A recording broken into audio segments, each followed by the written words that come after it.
اکثر نا ایک خیال ذہن میں آتا ہے کہ آ، اگر کسی کام کے لیے ہم دنیا کی سب سے مہنگی اور جدید ٹیکنالوجی لے آئیں تو مسئلہ بس خود ہی حل ہو جائے گا۔ ہاں، یعنی لگتا ہے کہ ساری پریشانی ختم۔ ایگزیکٹلی مثال کے طور پر اگر کسی کو وزن کم کرنا ہے اور وہ دنیا کی سب سے مہنگی ترین ٹریڈ مل خرید کر گھر لے آئے، اسے لگتا ہے کہ بس اب کل سے فٹنس کا نیا سفر شروع۔ لیکن حقیقت میں کیا ہوتا ہے؟ حقیقت میں کچھ ہفتوں بعد وہ ٹریڈ مل صرف کپڑے ٹانگنے کے کام آ رہی ہوتی ہے۔ بالکل صحیح کہا آپ نے۔ ٹیکنالوجی وہاں موجود ہے، مشین بالکل ٹھیک ہے، لیکن نتیجہ زیرو۔ اور کارپوریٹ دنیا میں بھی نا ٹھیک یہی کہانی دہرائی جا رہی ہے آج کل۔ ہر بڑی میڈیا کمپنی کا سی ای او شاید یہی سوچ رہا ہے کہ اگر انہوں نے سب سے مہنگے اے آئی ٹولز خرید لیے تو ان کی کمپنی راتوں رات آگے نکل جائے گی۔ صحیح، لیکن صرف ٹیکنالوجی خرید لینے سے تو کمپنی کامیاب نہیں ہوتی نا۔ اصل چیلنج اس ٹیکنالوجی کو اپنی عادت، اپنے روزمرہ کے کاموں اور یعنی اپنے پورے بزنس ماڈل کا حصہ بنانا ہوتا ہے۔ چلیے اس کو تھوڑا سمجھتے ہیں۔ آج کی ہماری اس تفصیلی گفتگو کا بنیادی مرکز یہی ٹینشن ہے۔ آج ہم میڈیا کی دنیا میں آنے والے اس طوفان پر بات کر رہے ہیں جسے ڈیجیٹل انوویشن اور ڈیجیٹل ٹرانسفارمیشن کہتے ہیں۔ اچھا ٹاپک ہے، بہت اہم ہے آج کے دور میں۔ واقعی، اور سب سے بڑی بات، ان دونوں کے درمیان جنریٹو اے آئی یعنی جی اے آئی کیا کردار ادا کر رہا ہے۔ آج ہماری اس تحقیق کا بنیادی مواد ایک انتہائی مفصل ریسرچ پیپر ہے۔ یہ اپریل 2025 میں میڈیا کمیونیکیشن اور ٹیکنالوجی جرنل میں شائع ہوا۔ ہاں، اور اس پیپر کو جن کوئی نے لکھا ہے، جن کا تعلق ساؤتھ کوریا کے civil bridge international school of business سے ہے۔ صحیح۔ اور اس تحقیق کی ایک اور خاص بات یہ ہے کہ اس کے ساتھ آئیڈیا اسپریڈ کا لوگو بھی جڑا ہوا ہے۔ اس کا مقصد یہ ہے کہ یہ معلومات صرف ایکیڈیمک لوگوں یا لائبریریز تک محدود نہ رہے، بلکہ نئے خیالات عام لوگوں تک پہنچیں۔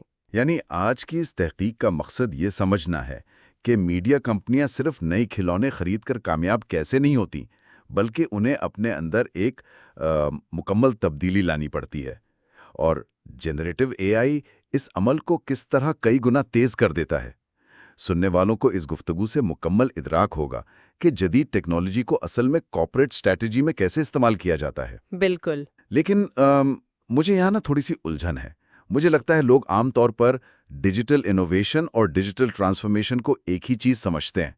میرا مطلب ہے، اگر ایک کمپنی نئے ڈیجیٹل آلات خرید رہی ہے تو کیا وہ خود بخود ٹرانسفارم نہیں ہو رہی؟ ان دونوں میں آخر فرق کیا ہے؟ یہ بہت ہی عام الجھن ہے اور اس تحقیق نے سب سے پہلے اسی فرق کو واضح کیا ہے۔ ان دونوں کو نا بالکل الگ الگ رکھ کر دیکھنا ضروری ہے۔ دیکھیں، ڈیجیٹل انوویشن دراصل ایک صلاحیت یا کیپیبلٹی ہے۔ اچھا، صلاحیت کیسے؟ یعنی یہ وہ عمل ہے جہاں کمپنی نئی چیزیں ایجاد کر رہی ہوتی ہے، جیسے کہ نئے ڈیجیٹل پیٹنٹس رجسٹر کروانا یا اپنی آمدنی کا ایک بڑا حصہ نئی ڈیجیٹل R&D پر خرچ کرنا۔ صحیح، یعنی ڈیجیٹل پروڈکٹس مارکیٹ میں لانچ کرنا۔ ایگزیکٹلی، یہ سب کوششیں ہیں، یہ صلاحیت ہے، یہ انوویشن ہے۔ تو پھر ٹرانسفارمیشن کیا بلا ہے؟ ڈیجیٹل ٹرانسفارمیشن اس پورے عمل کا نتیجہ ہے، یعنی آؤٹ کم۔ اس کا مطلب یہ ہے کہ آپ کی ان کوششوں کی وجہ سے آپ کا اصل کاروبار کتنا بدل چکا ہے۔ اوہ اچھا۔ ہاں، مطلب کیا آپ کی آمدنی کا بڑا حصہ اب ڈیجیٹل ذرائعوں سے آ رہا ہے؟ کیا آپ کے کسٹمرز کا تجربہ مکمل طور پر آن لائن ہو چکا ہے؟ تو آسان لفظوں میں انوویشن وہ کوشش اور اولاد ہے، جبکہ ٹرانسفارمیشن وہ آخری منزل ہے جہاں آپ پہنچنا چاہتے ہیں۔ زبردست۔ تو اس کا مطلب یہ ہوا کہ ڈیجیٹل انوویشن بالکل ایسا ہے جیسے کسی نے دنیا کا بہترین کیمرہ اور مہنگے لینزز خرید لیے ہوں اور انہیں چلانا سیکھ لیا ہو۔ اس نے بہترین آلات جمع کر لیے، یہ اس کی انوویشن ہو گئی۔ صحیح مثال ہے۔ لیکن ڈیجیٹل ٹرانسفارمیشن کا مطلب ہے ان آلات کی مدد سے ایک مکمل اور کامیاب گلوبل اسٹریمنگ نیٹ ورک کھڑا کرنا۔ ایک ایسا نیٹ ورک جہاں لاکھوں لوگ کانٹینٹ دیکھ رہے ہوں، ریونیو آ رہا ہو۔ یعنی کیمرہ خرید لینا ٹرانسفارمیشن نہیں ہے، اس کیمرے سے بزنس ماڈل کھڑا کرنا ٹرانسفارمیشن ہے۔ بالکل ایسے ہی ہے۔ بہت سی میڈیا کمپنیاں صرف مہنگے کیمرہ خرید کر رک جاتی ہیں۔ ان کے پاس وسائل تو آ جاتے ہیں، لیکن وہ ان کو ایک مکمل نظام میں نہیں ڈھال پاتے۔ اس پیپر میں یہی بتایا گیا ہے کہ انوویشن وہ انجن ضرور ہے جو گاڑی کو چلاتا ہے، لیکن گاڑی اپنے آپ منزل تک نہیں پہنچتی۔